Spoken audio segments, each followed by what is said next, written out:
Adding your social accounts is super easy. You just want to head over here and click the plus button. Now it's going to take you to Workspace Preferences, which allows you to do several things, including adding social accounts. So starting with Facebook, let's just add a quick Facebook page. It's going to pop up a account permission screen, and you're just going to want to check off OK on that permission screen. And once you check OK on all of the permissions it asks for, it's going to add your pages here. So be sure to check all of the pages that you want to add. And once you're done with pages, you can also add your personal account and your groups using our free mobile app push notification feature. So let's go ahead and add a group. So it's going to ask three different things here. You're going to need to know the name of the group, the Facebook group URL, the profile image that you want to show up in the software. So I'm going to jump over to Facebook. And let's just see what kind of groups we can find here. So here's a caring and sharing for all group. Let's just go grab a random group. And what we want to do is grab this name.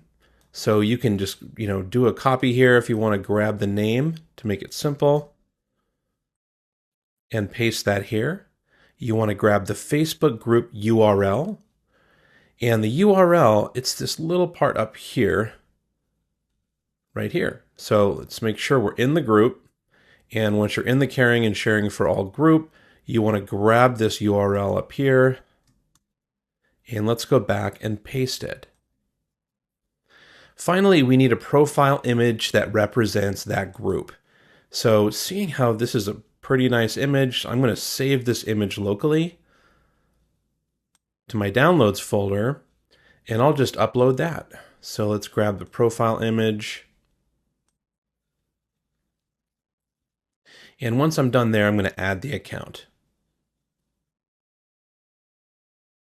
So here it is. I might choose to crop it later to make it a nice square so the profile image looks a little nicer. And if you ever want to do that in the future, you have the option to edit or delete. So you can easily make a change and upload the new profile image here.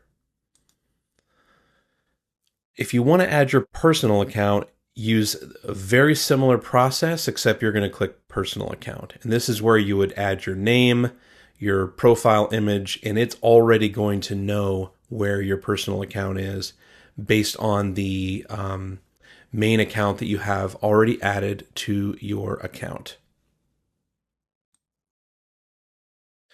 So next we're going to go and let's just add another profile. As you could see, you can add LinkedIn profiles.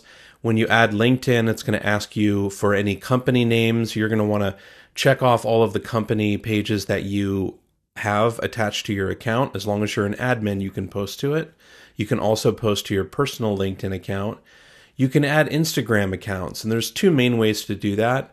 So if you want to publish directly, this is the easiest way.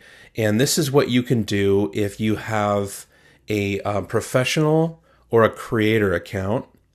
If you have a personal Instagram account, they don't allow us to publish directly, but this is where you can add a very similar thing to our Facebook groups and our Facebook personal pages.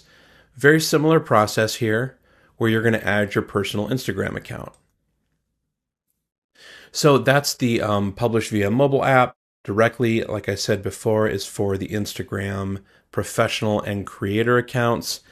Now over here with Google Business Profile, you can add all of your locations. So once you add this, it's going to ask you to select all the locations that you want to include and post to. TikTok, same thing. You'll add your account here. Twitter, same thing. And this is also called X. So Twitter and X, you add account. And with YouTube, same thing. You're going to be adding your Google account, and it will ask you which channel you want to add. And finally, Pinterest. For Pinterest, it's going to ask which boards you want to include as your default. So it'll just default to that one board, but you will be able to post pins to multiple boards. So once you've added all this, and just to give you an idea, let me add Twitter as well. Very similar approach. And once you get this pop-up, you always just want to authorize everything that we ask for. If you do that, it will work perfectly. And if it ever needs to be reconnected in the future, the good news is, I'm going to authorize this again. The good news is it'll send you an email. It'll notify you if you need to reconnect. So I'm going to reposition this again, and this looks great. Now you've got all your accounts added. I'm going to go back to the publisher. And as you could see, now we have all of these accounts added.